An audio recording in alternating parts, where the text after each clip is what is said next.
Hello my loves and welcome back to my channel. If you're new here, I'm Lindsay Tanner.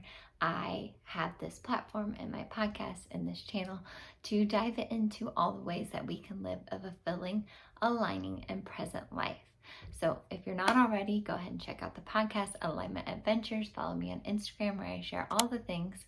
But let's go ahead and get into 5 ways that we can live a more present and fulfilling life. Because I think especially right now, this is filmed and released right before the holidays, but any time of the year, that is my goal, is to live a more present life. Because I notice that when I am more present, I am more fulfilled and I'm actually enjoying the things that I've created and cultivated in my life. So before we get started, one saying that has really been sticking with me recently, and I just want to say this before we get into it, is how you do anything is how you do everything. So I've been thinking about that as I go throughout the mundane tasks of my day-to-day and think about, okay, how I wash the dishes or feed my son or talk to my husband or drive to work is how I do anything. And the more I can do those mundane things with presence, which we're going to talk about today, the more alive and fulfilled and happy and aligned I feel. So let's get right into it. Number 1, the number way to live a more present life is to tune into your senses. So we know about the 5 senses, right? Which I think we have more than 5 senses, but that's a conversation for another day. But the more that we can tune into what we're seeing, hearing, tasting, smelling, feeling, even on an emotional level, the more that we can tune into what we're consuming with our senses, that automatically grounds you in the present moment. So I encourage you to make a game of this. Like as you're going through your day and you feel yourself really caught up in your thoughts, because that's what takes us out of the present moment, right?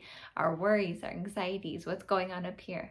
But when you feel caught up here, tune into your senses. Just stop and be like, okay, what do I see right now? What do I smell right now? What do I taste right now? Especially when you're eating. That is something I'm working on, intentional and present eating. What do I smell? What do I feel? Like as you're meditating, what does it feel like to sit in your chair on the floor? Or what does it feel like to sit in your car? Or what do you see on your drive? All of those things are so good at grounding you in the present moment. And like I said, you can even tune into your emotions. So name what emotion you're feeling in that present moment. That is such a beautiful practice to help you work through and release emotions, especially when you're feeling those low vibe emotions like anxiety, worry, sadness, fear. Name it and allow yourself to feel it. That's another way to really be in the present moment. And then you can release that emotion as well. So that's a bonus tip for number 1. Hello, my loves. Just Lindsay coming from a different time and space. But there was one more thing I wanted to add about acknowledging your emotions, especially when you're feeling the high vibration emotions. Acknowledge those when you're feeling connected, grateful, love, even contentment, calm, peace. Acknowledge that. That is such a beautiful practice and such a great way to stay present. So I wanted to add that in, not just acknowledging the low vibe emotions, but also the high vibe emotions. The second way to live a more present life is to set and stick to a boundary around social media. Now, I know you're on social media right now watching this video or listening to me, but really set a boundary for how much you're going to consume a day, because that is the biggest sucker of our presence is social media. And again, it's just a tool. It's neutral. It's how we use it, right? We can use it to inspire us, empower us, connect us, or we can use it to compare and take us out of the present moment and to, really feed unconscious beliefs. So it's totally how you use it, but set a boundary and stick to it. Even if you have an iPhone, I'm not sure on Androids, but on iPhones, it's so easy to set a limit on your social media app. So just Google how to do it and honor those limits. I notice that the days that I'm barely on social media, I'm so much happier. I'm living a life that's in alignment with me and who I am, and I'm devoting my time to the things that matter. It's so easy to get sucked into just scrolling. So easy. It's designed that way. And I don't mean to incorporate more fear into your thoughts around social media, but just set a boundary and stick to it. It's honestly very freeing when you do that. The third way to live a more present and fulfilling life is to incorporate somatic work. So what I mean by that is a practice that incorporates moving your body. So this could be breath work, this could be yoga, this could be walking, this could be exercising. But the more we practice moving our body and tuning into our body while we're doing that practice, the more present we're going to be. And it's a great way to connect to your internal guidance, aka your intuition. Recently, I've been trying to stretch in the morning and before I go to bed. Doesn't always happen with an infant, but I try my best. And when I do, I feel so aligned. Like literally, I'm aligning the bones and the muscles in my body by stretching. And I just feel so good. And it is such a practice of presence. As I'm stretching, I'm not just letting my mind wander, even though it does sometimes, and I don't get caught up in that. I have compassion with myself when I do get caught up in my thoughts. But as I'm stretching, I really try to tune into my body. Where do I feel the sensation? I try to tune into my internal guidance. A lot of times when I'm stretching, that's when I get downloads or hits on like something I want to do or something that's inspiring me or something I want to share. So be very intentional with that time, with that somatic work. Again, whether it is yoga or breath work or whatever it is, use that time to really tune into your body, because a lot of times it's trying to tell us stuff. And by us being present, we can actually hear and receive those messages.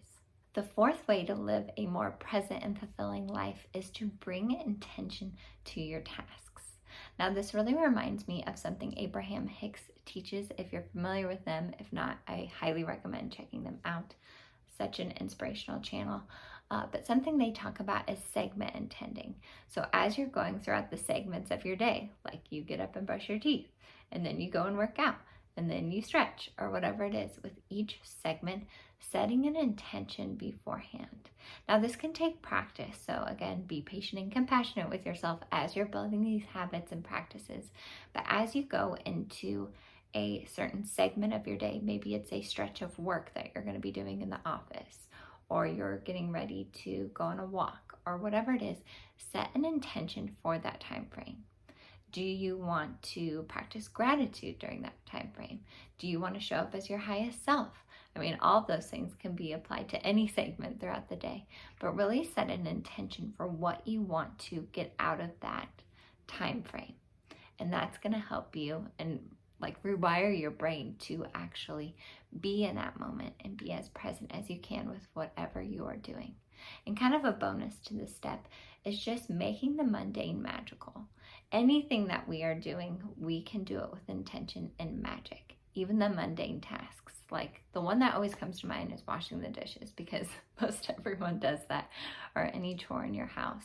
It may seem mundane, but if you can find the magic in that moment, like the sun shining on you and how magical that feels, that is literally coming from a ball of fire that we're rotating around, that's pretty magical.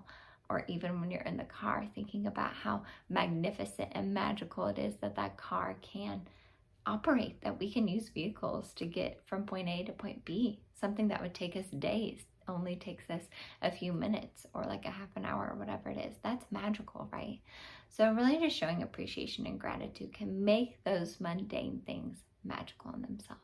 Now, my last tip for living a more present life is just reevaluating what's important to you. It is so easy to get caught up in the bombardment of messages we receive on the daily from social media, from the media itself, from people around you, and that can really cloud and influence what you think is aligning for you. So I think one of the most important things you can do is just dedicate time to be with yourself. No podcasts, no YouTube videos, no music, no nothing. And just sit with yourself. Give yourself 5 minutes of silence and stillness. Tune into your body, tune into your intuition, and just think about what is the most important thing to you. And let that guide every single thing you do. That's something I try to do as often as I can. I write it in my journal and I revisit it daily. Like, what are the things that are most important to me? How do I live an aligning life? How do I live a life that's authentic to me? And that helps me be present in each moment, and that helps me show up as my highest, most present self which is so fulfilling and so aligning, and is why I talk about all these things. That's why I have the podcast. That's why I have this channel. So I highly encourage you, just gift yourself 5 minutes of stillness and silence to go within and see what is important to you. Now, if you need help with any of this, this is why I have internal guidance sessions. I guide you into your internal guidance if you're unsure of how to connect to it, or maybe have lost that connection or that voice. We all have it. I am certain, 100% certain, that we all have an intuition. We've just lost that connection sometimes. So if you're interested, I'll leave a link in the show notes. I would love to help guide you back into your internal guidance so you can tune into what is aligning for you and not be clouded by what everyone else is telling you. No more seeking external validation. You can find all the answers and wisdom from within. So thank you so much for joining me today. If you like this video, please give it a thumbs up. Please subscribe. I release yoga flows. I have videos like this where we talk about how to live an aligning and present life, and much more things I upload to this channel. Please comment below and share any takeaways you have from this video. Which one are you going to start incorporating more? Maybe just pick one and start incorporating that for the next 30 days or whatever it is. This is such a beautiful time to build new habits with the new year coming up. I'm sending so much love and high vibes to every single one of you, and I will see you in the next video.